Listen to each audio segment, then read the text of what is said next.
Waalaikumsalam. Selamat siang Ibu-ibu. Siang. Jadi di sini kami dari mahasiswa kesehatan jurusan kebidanan Psikes Bina Generasi Polewali Mandar datang ke sini bermaksud untuk memberikan sedikit penyuluhan mengenai MPASI. Sebelumnya saya memperkenalkan nama dulu. Perkenalkan, nama saya Desi Dwi Putri sebagai moderator dan di samping saya Bidan Sarmila sebagai pembawa materi.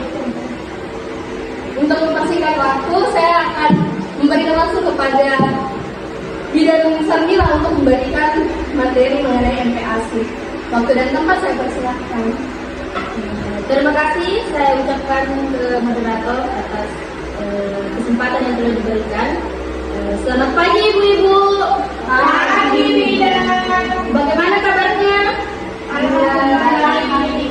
Jadi seperti yang dijelaskan oleh moderator yang membuka tadi bahwa kami adalah mahasiswa Psikes Bina Generasi Polewali Mandar Prodi D3 Kebidanan akan melakukan penyuluhan, memberikan kepada ibu-ibu mengenai informasi apa sih itu MPASI dan bagaimana cara pemberiannya.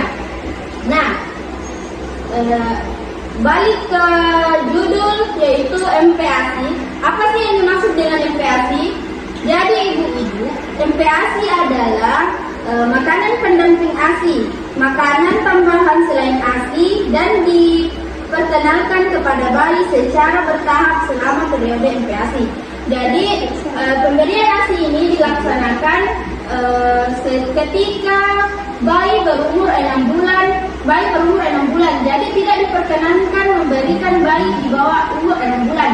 Jadi harus 6 bulan kita baru bisa dikasih yang namanya MPASI atau makanan pendamping ASI. Nah, bagaimana menunya MPASI? Apa yang harus dilakukan agar MPASI baik bisa terjadi? Nah, pertama menunya itu disebut dengan 4 bintang tambah lemak. Apa saja komponen-komponen 4 bintang tambah lemak? Yang pertama, makanan yang bersumber dari hewani. Makanan apa yang bersumber dari hewani? Daging, telur. Ada juga yang bersumber dari nabati seperti keju, tempe dan lain sebagainya. Terus bagaimana cara pemberiannya? Padahal bayi ini belum ada giginya dan lain sebagainya. Cara pemberiannya misalnya dagingnya kita blender atau tempenya kita blender, kita haluskan terlebih dahulu. Jangan pergi kasih bayinya langsung tempe goreng langsung dikasih, tidak ibu-ibu, dihaluskan dulu karena mereka memang belum memiliki gigi. Dan kemudian yang kedua yaitu makanan pokok. Apa saja yang termasuk dengan makanan pokok?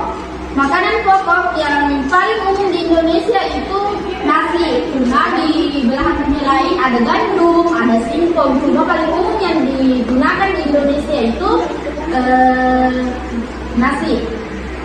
Cara pemberiannya juga tidak langsung nasi keras tak kasih anak ibu, tidak tapi blender dulu atau haluskan dulu. Kalau bahasa orang di daerah itu namanya beca. Bikinkan beca itu bayi kita ibu. Dan kemudian selanjutnya itu makanan yang berasal dari kacang-kacangan. Apa saja makanan yang berasal dari kacang-kacangan seperti sayur mayur, sayur kacang dan lain sebagainya, kacang panjang dan lain sebagainya. Nah, ini juga perlu diberikan kepada bayinya. Nah, saya tekankan lagi, kacangnya itu dihaluskan ibu-ibu, dihaluskan. Selanjutnya berikan vitamin A. Nah, vitamin A ini bersumber dari mana? Vitamin A ini bersumber dari sayur mayur yang warna hijau, wortel dan pemberiannya juga sama kayak tadi kacang-kacangan dan makanan sebelumnya, yaitu dihaluskan terlebih dahulu. Selanjutnya itu ibu-ibu.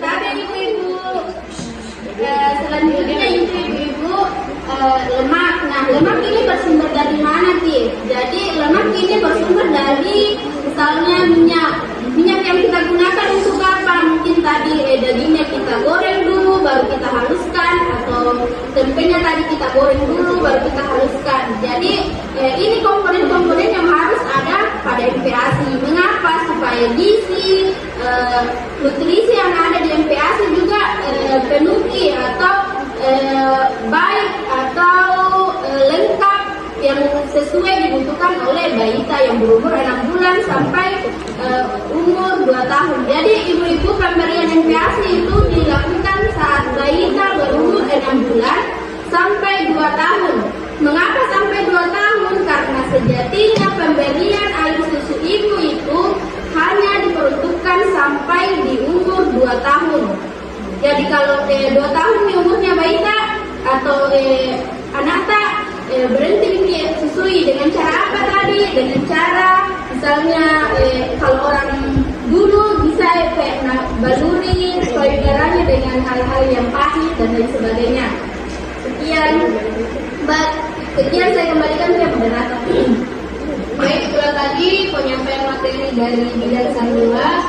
Untuk ibu-ibu yang masih ada yang tidak dipahami atau kurang paham dan ingin bertanya, silakan bertanya.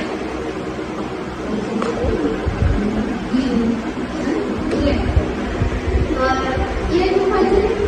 Saya bilang, kapan bayi dikatakan siap untuk menerima MPASI kecuali 6 bulan itu? 6 bulan. Ciri-cirinya bagaimana? Baik. Bagus sekali nih pertanyaan dari Ibu Fajriani yang mengatakan kapan sih MPASI bisa diberikan kepada bayi. Jadi saya patokkan bayi diberikan MPASI itu 6 bulan, tidak boleh kurang. Nah, ciri-cirinya bagaimana? Ciri-cirinya ketika bayi ingin makan. Bagaimana mengetahui bahwa bayi itu sudah siap makan, sudah siap diberikan MPASI, yaitu ada ciri-ciri ketika bayi sudah bisa makan. Pertama, kepala bayi sudah tegak. Yang kemudian yang kedua, lihat juga daya hisapnya ibu-ibu, daya hisap serta daya telannya bagaimana. Ketika daya hisap dan daya telannya baik, bagus itu diberikan MPASI pada saat itu. Kemudian saya tekankan sekali lagi, pemberian MPASI itu umur 6 bulan ke atas ibu-ibu, bukan umur 6 bulan ke bawah, umur 6 bulan ke atas. Jadi di bawah 6 bulan tidak boleh diberikan dulu MPASI. Cukup ASI tok saja atau ASI saja tak kasih kami karena lambungnya balita, lambungnya anak itu belum bisa konsumsi makanan selain ASI pada saat itu. Saya kembalikan ke moderator. Baik, kalau tadi jawaban dari pertanyaan Ibu Fajriani, Untuk ibu-ibu yang lain mungkin masih ada yang mau bertanya atau kurang dipahami dari penjelasan tadi. Sudah tidak ada. Sekian dari penyampaian materi kami mengenai MPASI. Kurang dan lebihnya mohon dimaafkan apabila ada salah kata, karena kami sejatinya hanyalah manusia biasa. Dengan itu saya mengucapkan Wassalamualaikum warahmatullahi wabarakatuh. Waalaikumsalam warahmatullahi wabarakatuh.